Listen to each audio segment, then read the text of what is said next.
आणि आम्ही निवडणुकीची तयारी करतोय. त्याबरोबर उद्या आम्ही 1-2 दिवसामध्ये म्हणजे उद्या आपली 12 ते 5 उद्या आम्ही इथं मुलाखतीची वेळ वगैरे दिलेली आहे. त्यानिमित्तानं आम्ही सुरुवात करतोय निवडणुकीची.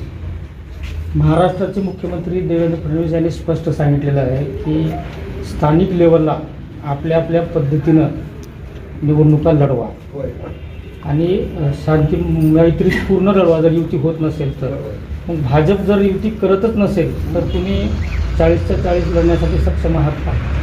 बिलकुल सक्षम नाही. आता 40च्या 40 लढणारच. आता आमच्याकडे 25 उमेदवार आहेत. महायुती झाली आणि महायुतीमध्ये तुम्हाला जे काही जागा वाटपामध्ये न विजयी होणाऱ्या जर सीटा संख्या दिली तर ते घेणार का? म्हणजे 1-2 सीटावर बोलवून झाली तर हे बघा 1-2 सीटा किंवा त्यांनी दिलेल्या त्या घेण्याला त्या युतीला अर्थच राहणार नाही की जिथं आमचे उमेदवार सक्षम आहेत आम्ही तिथल्याच जागा मागणार आणि त्याच लढवणार. जर तुम्हाला एक बी सीट दिली नाही आणि जिल्हा परिषदला बघू तेव्हा कसं कर साहेब? आम्ही नगराध्यक्ष आणि नगरसेवक ह्या असल्या सगळ्या जागा लढवणार. सध्या एक चर्चा चालू आहे की माजी आमदार भालेराव साहेब तुमच्या पक्षामध्ये येणार आहे असं चर्चा आहे. ते सत्य आहे का? आम्हाला अधिकृत त्याविषयी काहीच माहिती नाही. तर येत असतील या उदगीर तालुक्याचं 10 वर्ष नेतृत्व केलं एखादी तर माझे आमदार आमच्या पक्षाचे असतील त्यांचं अभिनंदन आहे. मला तर येणार नाही येत असतील त्यांचं अभिनंदन आहे. स्वागत आहे त्यांचं. पक्षाला चांगलं कसं आहे की एक माणूस एक कार्यकर्ता आपण म्हणतो ते तर 10 वर्ष आमदार राहिलेली व्यक्ती आहे आणि त्यानंतर आम्हाला वाईट वाटायचं काहीच कारण नाही ना.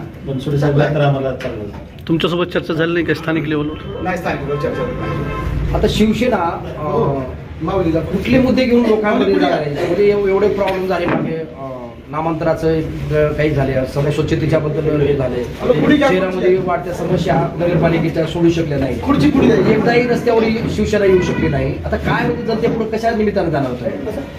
नाही देवा पुढे या हे बघा एक तर इथं मित्र पक्षाचे नगराध्यक्ष पुढे आहो आणि ज्या काही समस्या होत्या ते चांगल्या मालायला मोठा मान लागतोय. पत्रकार परिषद आहे मनोहरराव त्यांनी येणार. तुम्ही मध्ये ज्येष्ठ असलं तर की त्यांनी श्रेष्ठ आहेत पण येणार ना त्यांनी. अहो पत्रकार परिषद ज्याला जिथं जागा मिळाली तिथं बसतात. तुम्ही कोणत्या मुद्दे असतील या निवडणुकीत? पत्रकार परिषदेमध्ये कोणत्या मुद्द्यावर जाणार तुम्ही या निवडणुकीत नगरपालिकेच्या? या निवडणुकीमध्ये आम्ही हिंदूंच्या मुद्द्यावर निवडून लढणार आहोत आणि विकासाच्या मुद्द्यावर. स्थानिक समस्यावर नाही. स्थानिक समस्यावर आल्याच नसेल. स्थानिक समस्या आल्या, विकास आला, विकासामध्ये स्थानिक समस्या आल्याच नसतील. सर गेल्या ह्या 2-3 वर्षामध्ये प्रशासक आहे 4 वर्षापासून नगरपालिकेवर आणि प्रशासकाच्या काळात नगरपालिकेमध्ये पाणीपट्टी आणि घरपट्टीमध्ये भरमसाठ वाढ केली. तुम्ही तुमची शिवसेना आक्रमक असताना त्या विषयावर तुम्ही कधी आवाज उठवला नाही किंवा नागरिकांचा हा महत्त्वाचा प्रश्न आहे आज की 1,500 पाणीपट्टी होती ती डायरेक्ट 3,000 केली, घरपट्टी 10 कितीतरी पटीनं वाढली आहे. ही असताना तुम्ही आतापर्यंत नागरिकांचे हे मुद्दे घेतला नाही. आम्ही तेच म्हणतोय की आम्हाला सत्तेमध्ये आल्यानंतर आम्हाला ते बोलता येते. तुम्ही आतापर्यंत का बोलवली त्या मुद्द्यावर? आम्ही बोललो तुम्हाला आवाज आला नाही म्हणून आज तुम्हाला ह्यासाठीच बोललो आहे आम्ही की तुमचा आणि आमचा एकत्र आवाज आमचा ऐकण्यावर तुम्ही आमच्या जवळ यावं जेणेकरून की आमचा आवाज तुम्हाला ऐकू येईल. म्हणूनच आज बोलत आहे. इथून पुढे तुम्हाला ऐकू येईल आम्ही बोललेलं. तुम्हाला त्याच्या विरोधात तुम्ही आंदोलन केलं नाही का त्या विषयावर? छोटे मोठे काहीतरी केले पण ते तुमच्या लक्षात आले नाही. त्या काळामध्ये निवेदन वगैरे दिले काय ते केलं त्या काळामध्ये. विरोधी पक्ष निवेदन आहेत विरोधी पक्ष नाहीच ना आम्ही महायुतीतले सत्ताधारी आहोत आम्ही. पण आता ते काम काय केलं नगरपालिकेच्या आणि आमचे लोकप्रतिनिधी असल्यामुळे काम काय केलं वगैरे हे प्रश्न निर्माण होऊ शकत नाही. ज्यांच्यावर विश्वास दाखवला होता त्यांनी काय केलं ते लोकांनी जनतेने बघितलेलं आहे आणि त्यांनी केलेलं आहे.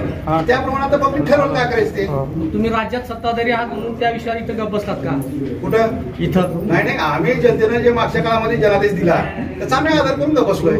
त्याला दिले करू द्या बाबा. नाही मग त्या मागच्या काळामध्ये बरेच वर्ष काँग्रेस सत्ता होती आणि पहिल्यांदा भारतीय जनता पार्टी सत्ता आली तर त्यांना कसल्याही प्रकारचा विरोध न करता त्यांच्या मनाप्रमाणे त्यांना एक चांगलं राज्य करून सत्ता नव्हती किंवा प्रशासक होते प्रशासनात सुद्धा आपल्याकडून काही केलं जाणार नाही. नागरिकांसाठी आंदोलन केलं नाही. जनतेतून असा आवाज आहे किंवा शिवसेनेनं काही एवढं आक्रमक पक्ष असताना सुद्धा एवढं कुत्रे लोकांना चावले साध्या कुत्र्यासाठी सुद्धा पक्ष उतरू शकला रस्त्यावर असं म्हणणं आहे जनतेचं. प्रशासकाच्या काळात तुम्ही काहीतरी करायला पाहिजे होतं, ते काही तुमचं काहीच म्हणजे कार्य इथं. शिवसेना म्हणजे नागरिकांसाठी एक आक्रमक चेहरा आहे, आक्रमक नेतृत्व आहे. पण एवढं मोठं ऐका एवढं मोठं उदगीरकरांवर अन्याय होत असताना शिवसेना रस्त्यावर का उतरली नाही? का भाजपला मनमानी कारभार करू द्यासाठी तुम्ही सत्यता म्हणून का बसलात का? जनतेने त्याला जनादेश दिला तर त्यांना रोखायचं आम्ही कारणच आहे ना. आता आम्हाला जनादेश द्या, आम्ही करतो म्हणजे सगळं. काही अन्याय झाला तर तुम्ही रोखणार नाही, नाही तसा विषय नाही. तसं झालं की जनादेश दिल्यावरच तुम्ही नाही तसं हा. नाही, तसं नाही. तुम्ही थोडं त्याचं म्हणजे थोडं जास्त मोठं करा. जनादेश दिल्यानंतरच तुम्ही आक्रमक होणार असं काय आहे का? मला विचारलं बरं. असं आहे का काही? जनादेश दिल्यानंतरच आक्रमक होणार का असं काही? तसं काही विषय नाही. साहेब इथे थोडं नवीन जिल्हाध्यक्ष जुन्याला जिल्हाध्यक्ष नवीन असेल त्यांना सगळं जाणीव आहेत. जिल्ह्यामध्ये फिरले, पंचायत समितीचे सभापती होते साहेब. तुम्ही बोला. आता एवढ्या तालुक्यात पत्रकारावर समजा जमला. तुम्ही बोला का? आम्ही तर आता एक शिवसैनिक आहे, ऐका तर आम्ही त्याला निवडून दिलो आहे का नाही शिवसाहेबाला माहित आहे. ज्यावेळेस ते कुत्रे चावले माणसाला त्यावेळेस माझ्याकडे शिवसाहेबाचा नंबर आहे. मी त्या साहेबाला फोन केला का नाही विचारा, साहेब असं जे रोडवर कुत्रे सोडू का, जनावर सोडलो का, मी बोललो का नाही विचारा त्यांना. निवेदन तुमच्या मीडियामार्फत आले, एवढी मीडिया पूर्ण तालुक्यात दिला तरी पण अजून कुत्र्याचा बंदोबस्त झाला नाही. अजून मीडिया तुम्ही एवढे दररोज टाकता कुत्रे इथे फिरल्या. आम्ही तर बोललोय शिवसाहेबांना, साहेब जनतेला त्रास होता. तुमच्या मीडियाचं जर ऐकत नसले, शासन हे कुणाचं ऐकत नाही, मीडियाचं ऐकत. आम्ही जर शिवसैनिक आज टेबलला गेलो पुण्या शिवच्या ऑफिसला कार्य म्हणून थोडं निर्णय करून काहीतरी त्यांना गर्दा केलो, खुर्चीला हार घातलो, ते ऐकत नाही, कारवाई करायचं बघतात. आमच्या तुमच्या पत्रकारावर कार्य करणार जनतेचे जे म्हणणं पत्रकारच असू शकते. साहेब तुम्ही शिवसेने स्टाईलनं आंदोलन का केलं नाही? आता आम्ही केलं नाही, बोललोय आम्ही, ऐका तर त्याचा आम्हाला निरोप नव्हता शहरामध्ये. त्यावेळेस आमच्या शहराची नियुक्ती झालेली नव्हती. नाही साहेब, आंदोलन सुद्धा करण्याची गरज आहे. आज सत्यता आहेत आपण. आज आपले पक्ष आज तुमच्या नगरपालिकेला नगरपालिकेला जे बजेट आले आमच्या शिंदे साहेबांमुळे आले. आज हजारो कोटी जर आले तर ते आमच्या साहेबांमुळे आलेलं ना. म्हणजे देवेंद्र फडणवीस काही समय ज्यावेळेस का मुख्यमंत्री एकनाथ शिंदे साहेब मुख्यमंत्री होते त्या काळातच फंड आलेला तुमच्या नगरपालिकेला. फडणवीस साहेब झाल्यावर किती फंड आले तुम्ही बघा, मागच्या 1 वर्षात सांगा तुम्ही. शिंदे साहेब असतानाच फंड आलेला आणि या फंडामध्ये बनसोडे साहेबांचं काही योगदान नाही का? बनसोडे साहेबांचं योगदान आहे. कसं आहे, त्या फंडाला मागणी करणारा एक तिथला लोक प्रतिनिधी तालुक्यातला पाहिजेत, त्याच्यात बी बनसोडे साहेबांचा त्यांचा वाटा आहेच, आम्ही नाही म्हणत नाही. पण बीजेपीच्या कुण्या नेत्याचा नाही, फडणवीसचा नाही, किंवा इथं संभाजी पाटलाचा नाही, ना अभिमान्य पवारचा नाही, ना तुमच्या कराडचा नाही. बनसोडेचा आता समजा जस तालुक्यातला कुठलाही माणूस गेला तर एखाद्या स्थानिक आमदारचं फंड लागते, हे पत्र लागते कुठला फंड मागायला किंवा काम मागायला. आता आमच्या शिवसेनेत रीत आहे, जर आम्हाला फंड मागायचा तालुका प्रमुखाची शिफारस लागते, जिल्हा प्रमुखाची लागते. तुम्ही एवढी निवेदन देऊन देखील जर प्रशासन आलं तर त्याच्याबद्दल आता ह्यावेळेस जर आता निश्चित झालं असं वाटतं का तुम्हाला? तुमच्या पत्रकारांना थोडं तुम्ही निष्काळजीपणा केल्यामुळे घटना घडल्यात काय.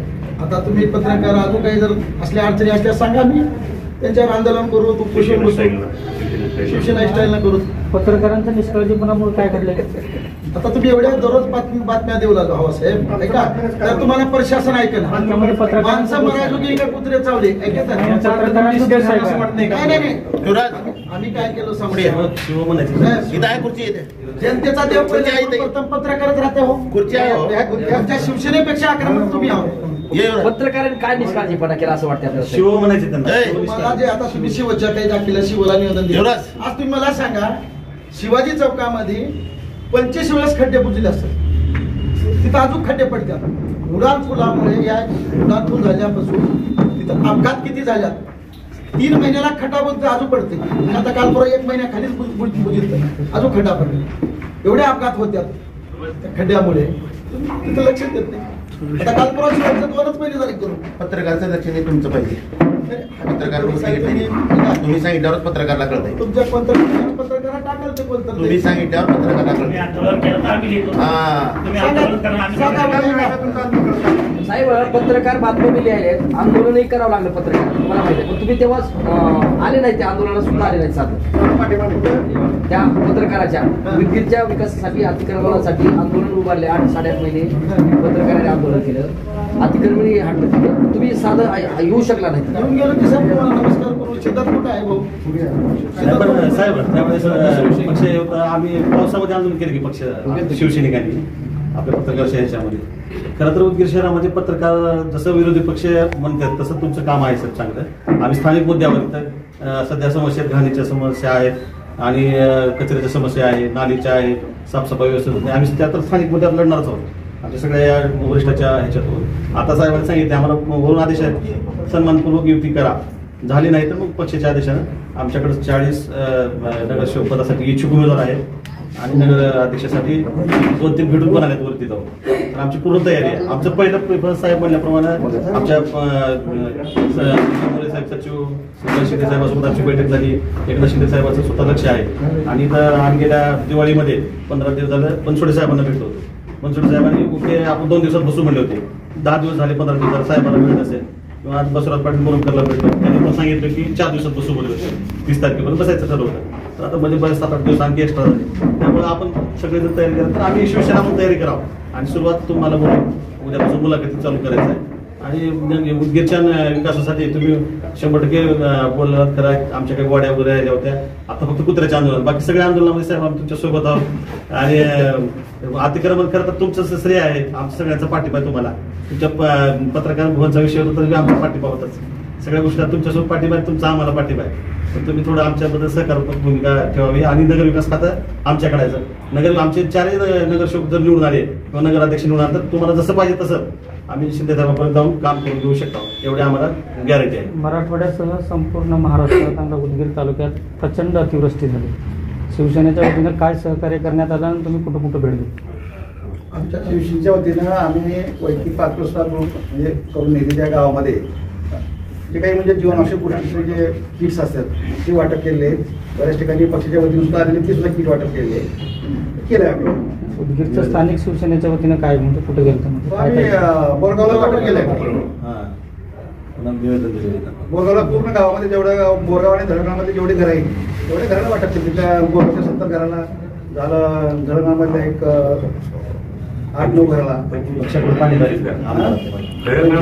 पुन्हा वाघदरीच्या नदीच्याकडे जाऊन म्हणजे जिथं शासन प्रशासन पोहोचलं नाही तशा सुद्धा गावामध्ये जाऊन आम्ही दिले. आणि आमच्या पक्षाच्या वतीनं माझे आमदार साहेब राजन साळवे त्यांनी पण पाणी केले, त्यांनी पण दिले. त्यांच्या काळामध्ये सुद्धा वाटप झाले आहे. शिवसेना म्हणजे जशी आक्रमकता महाराष्ट्रात आहे, उदगीर शहरामध्ये कुठेतरी कमी दिसलेल्या आता आम्ही ठीक आहे तुमचं काही गोष्टी खरे, पण आता आम्ही संघटितपणानं आणि सुरुवात करतोय आम्ही नवीन एक पर्याय देण्याचा. आणि आजची ही पत्रकार बैठक दोन्ही आम्ही सुरुवात करतोय. तर समजा जर आमची जर मानसिकता नसती तर आम्ही लपलो असतो ना, तुम्ही आमच्या मागे लागले आम्ही पळून दिलो असतो. पण आम्ही तसं न करता तुम्हाला सामोरं जाण्यासाठी खास तुम्हाला बोलून घेऊन आम्ही सामोरं येतो की आमची भूमिका मांडतोय की बुवा आम्हाला चांगल्या पद्धतीने पर्याय द्यायचा आहे. तुम्ही सत्तेमध्ये असल्यामुळे तुमची आक्रमकता दाखवत नाही का तुम्ही? विषय तो नाहीच. तुम्ही आता एका त्याच्यावर झाली आता तुम्ही फिरून जर